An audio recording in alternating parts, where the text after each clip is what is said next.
కుమారాత్మలను నేక దేవా జనక కుమారాత్మలను నేక దేవా ఘన మహిమ చిల్లులు ధనరా నిత్యముగా ఘన మహిమ చిల్లులు ఘన మహిమ చిల్లులు ఘన మహిమ చిల్లులు ధనరా నిత్యముగా పరిశుద్ధ పరిశుద్ధ పరిశుద్ధ ప్రభువా త్వరదూతలైనాని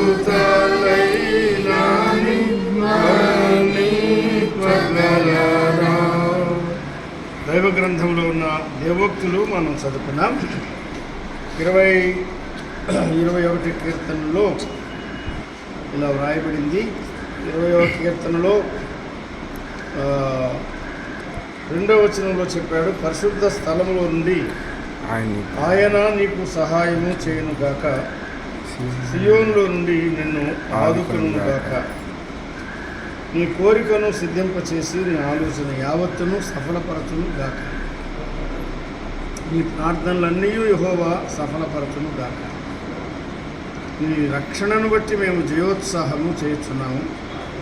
మా దేవుని నామమును బట్టి మా ధ్వజము ఎత్తుచున్నాము. ఈ లోకంలో కొందరు రథములను బట్టి కొందరు గుర్రమును బట్టి అతిశయపడుతురు. మనమైతే మన దేవుడైన యెహోవా నామమును బట్టి అతిశయపడుతుంది. అది 21లో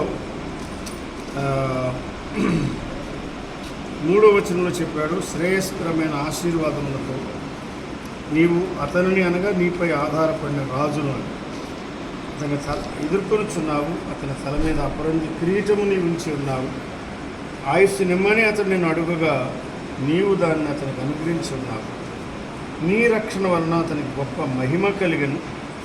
గౌరవ ప్రభావములను నీవు అతనికి ధరింపజేసి ఉన్నావు. నిత్యము ఆశీర్వాద కారకుడుగా ఉండునట్లు నీవు అతన్ని నియమించి ఉన్నావు. సర్వోన్నతుని కృప చేత అతడు కదలకుండా నిలుచును అన్నాడు. కాబట్టి ఈ గృహ నిర్మాణంలో ప్రభువే మనకి సహాయం చేశాడు. ఆయన మీదనే ఆధారపడ్డాం. ఆయనకే మనం అప్పగించుకున్నాం.